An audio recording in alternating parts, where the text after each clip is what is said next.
Hi, so day 11 of the Quantum Car Leap. I'm getting more powerful and I can really feel it. I've booked 4 more appointments today and I had a cancellation for like one of my clients today, and then she turned around and booked 3 other appointments. That's my 2, and then she rebooked the other one for like later. But I am really starting to notice the fruits of my labor. Last night I was massively overstimulated. I had an amazing day with like my niece and nephew, but by like the evening and dinner and like day 1, I was just like raging at how angry I was at the realization about the like falling in love with money. And then I'm not angry like at anybody. It's just like this release of emotion. Really, I'm just angry at myself for like living for so long for that way. And then talking with my kids about it at dinner with his realizations, because like my parents never, like we never really talked about stuff like this. I don't know, it was like whether they just didn't want to, or it just wasn't a thing, or it wasn't even like on their radar. But like I had to go through all this shit in my 20s, and I feel like I went into my 20s totally blind, and I don't want my kids to feel like that. So we have discussions at the dinner table about things like this. It's there on a need to know basis, right? Like what's their pay grade? They get to hear what's appropriate for their pay grade. But talking about it and talking about how like society feels about rich people, and I think how society feels about like rich spiritual people, and how I made the comment to my daughter that it's like really the most spiritual thing you could do is become wealthy, because our world is in very sore need of very heart-led leaders. And when you allow yourself to become wealthy, you have the funds to be able to support yourself to be able to do so. Thinking of like Princess Diana and Mother Teresa are always the 2 classic examples of when heart-led women are wealthy, what they can do with it. Because like Mother Teresa wasn't poor. She was a fundraiser and she did very, very well at it. So it's knowing that she doesn't have attachment to things, that it's just like that realm of spiritual women that want to do good in this world, and being able to be supported to be able to do so. The bus. I'm parked outside the school picking up my daughter, and the bus in front of me's got 888s on its license plate. But I really let myself actually like feel the feelings that came up with the frustration of it, because we were talking about experiences that made me, that led to me like thinking that way, led to me thinking that I don't deserve wealth and I don't deserve money, and that people that have money are bad, or if you have money then people are mad at you. And how I've been trying, it's like this self-protection mode for these decades that I've been alive. Just talking about how it goes like this and how you talk about that. And then it came up to me, I'm like, who am I to think that I'm gonna turn into a complete asshole as soon as I get money? Why would I ever, like, what, like, mind, show me the evidence that would be like, well, if we get money, we're gonna turn into this type of person. I'm like, the people that don't like me already don't like me. It doesn't matter if I have money or not. Money's just the excuse. And this is the thing too, it's, I don't need to lead I don't need to lead myself in this world as someone who's nice. I am kind, but I am also very firm. And do not mistake my kindness for weakness or naivety, or like you think that I don't know what's going on, because I absolutely do. Just because I don't say something, and because I give people the opportunity or the benefit of a doubt to be able to do something different. I believe in second chances. I believe in being able to have this tangible proof. Just because I can feel what you're feeling and what you're thinking before even you're aware what you're thinking or feeling, that's like an unfair advantage. And I've been put in that position before where people know shit about me like before I even know it, and I don't like that. It's not fair. You're just like not set up for success. And I think we all still should have this opportunity to be human. Which is why everybody like gets to have this. So it's like some people know me as not a nice person, which is the version they absolutely got. Some people know me as someone who's super kind and could never do something like that, which is the version that they got.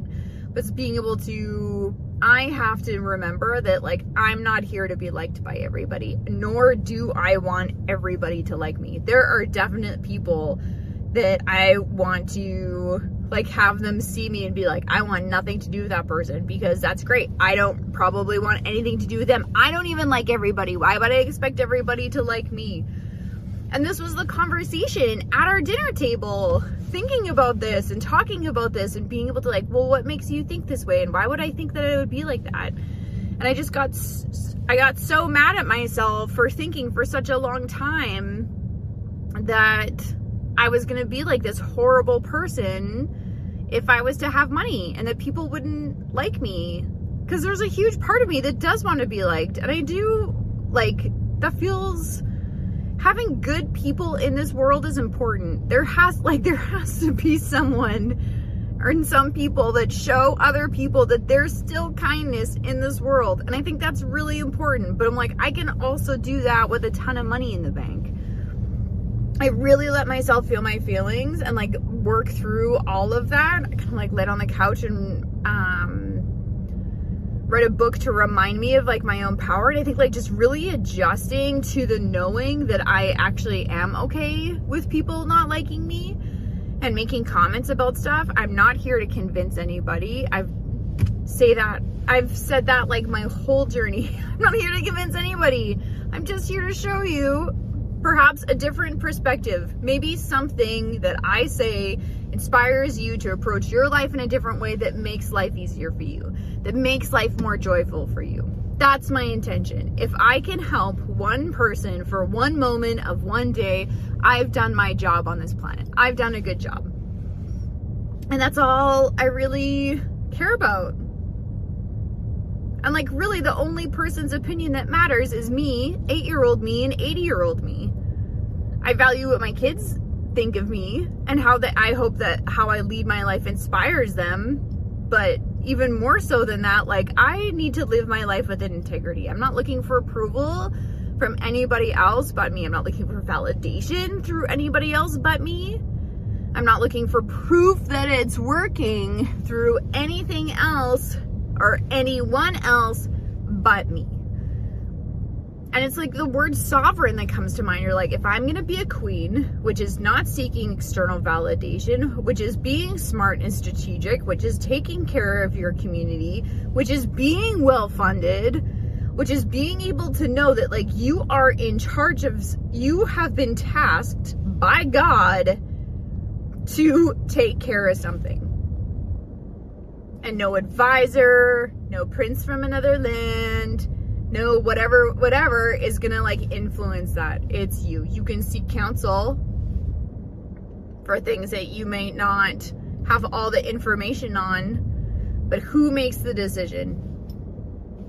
The queen. That's it. And that sovereignty is important. And I just keep thinking, I'm like, this is just between me and God. Me and God. And, like, God's not on the outside. God's, like, me and God in here. All of it. I'm definitely, like, at this, I feel like I'm past, like, a pinch point is what it comes down to. I woke up feeling better. I was still cranky this morning, thinking about someone at work I had to deal with about something, like planning an event.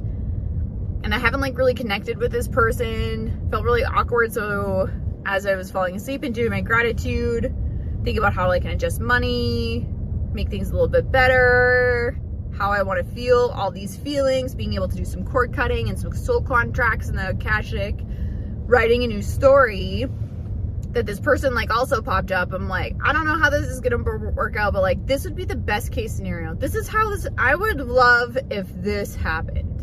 And I felt into it. So I woke up cranky, did everything I do that night in the morning again, do some self-Reiki, head into work. And that person was exactly like that. And I didn't do anything different. I didn't say hello because I was busy, because I've had full clients. This person's attitude and connection with me has completely changed in, like, less than 12 hours. So now I feel even more powerful. I'm like, well, if I can do that with a human without even doing anything, what else can I do? And I find myself, every time I'm thinking about a how I go back to the original feeling that I want to like manifest and experience in my reality. So every time I'm like, this is what I want, I'm like, well, how's that gonna happen? No. I'm not thinking about the how. That's what stops me. That's what keeps me stuck. What's the feeling? What's that end result that I want? Oh man. I can just see it happening. I can see myself writing that check. I can see myself getting really excited. I can see there's a car going the wrong way, which is beautiful because like you have to do it. If you want a different result, you have to do something different. And this is the thing. And I'm like, there's a part of me that feels completely delusional, but like I feel high because it's gonna work. Not like I want to say like I think it's gonna work. I'm like, it's working. It's 100% working. It's like how? It's like what about the how? Do you know what I feel at the end is this? And what made me think of this is like I remembered like my really first intentional manifestation with money was when I split up with the kid's dad. We sold the house and I got fired from a job that I took so I could pay for our life. And I had to leave on a trip like all in the same day. And it was like rock bottom. And then I moved into our new apartment like a few weeks later, and the kids and I didn't have enough money for rent, for like how like a paycheck was lining up and bills that were coming up. I wasn't gonna have enough to pay for rent. So just like how it all lined up, like single parents, you know, like we have to like make all these, okay, if I hold on to this, I need to hold on to this much to hold into here. And then like, you got to overlap it. There wasn't any overlap and I was short on rent, which is, I'm like, this is the pattern that keeps repeating that we're like ending today. We are ending this pattern today. I'm like going to sign off on that contract. Thank you. And it's done. And then I realized this 2 weeks ahead of time. So I'm like, this is great. I have lots of time to figure this out. Thank you for figuring this out. I'm like, I could sell some things. They got really logical. I'm like, no, do you know what? I'm gonna do this. And I checked the mail every day. And every time I went to go open the mailbox, I put my key in. I'm like, rent money comes to me in the easiest and most fantastic way. And I said this every day. Every day I put a key in. Every time I put a key in the doors, I specifically remember with the mailbox, I would do that. And then 2 days before rent was due, my parents sent me money to cover for another bill, and I got like an insurance check in the mail, which like was not, that was like not on my radar. I don't think I even knew that was coming or like what for, whatever it was. And I had more than enough money to pay for it. And I'm like, hot damn, this is what it is. But I think it's like what you want to use a mantra and an affirmation for is to tap it into a feeling. Like rent comes easily to me, like every single time. It comes to me easily and like the most fun way. But it's like, as you see it, you also have to feel it. And for me, this is important. I'm a non-specific manifestor in human design. So I can't be like, it's like the $397 I need for my communications bill that's due on this day will come to me in this way for that. That is like, I can't get specific about that. I have to be really general about like the feeling. And it makes me think of like one time I was looking for a coffee table and I couldn't find anything. And I remember just like vacuuming one day. I'm like, do you know what's so great? Right there is like a coffee table. That'd be great. And then like went vacuuming and I found a coffee table the next day for like $10 on Marketplace, picked it up that day and it was perfect. Still perfect, still have the coffee table. So it's like when I can get as a non-specific manifestor in human design, which you can find on your chart, that is like, this is my way of like doing stuff. I'm like, it's not a specific amount. It's just like this feeling, which makes more sense because it's like, I don't want to be able to like do stuff for money. And then I'm like, I got paid at work today. And I'm like, look at this sexy little paycheck. How cute is this? Oh, like, babe, this paycheck, totally hot. And I felt like I was hyping this paycheck up. Like I talked to my friends when like we're going out, like, damn girl, you look good. This is part of being in love with money. I love that I like worked for that money. I helped a lot of people to be able to receive that. Money's like coming to me like the most beautiful ways. It's like so fun. And when it does, I'm just like, damn, girl, you look good. I love you. I'm attracted. Like, it's attractive. Like, I've done the work for like years leading up, but like really making this flip in the last couple of weeks in this car, to be able to like, this is hot. This is a hot car. This is like hot money car. This money that's coming to me, hot. Do you know who else is hot? This girl. So it's just like flipping this attitude of being able to be like, man, it's gonna be so hot to pay for rent in full. Oh, just love writing those big checks. I love receiving them, but damn does it feel good when they go out too.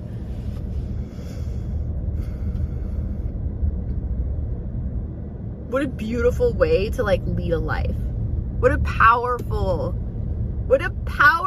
beautiful way to live life. Think of the possibilities of life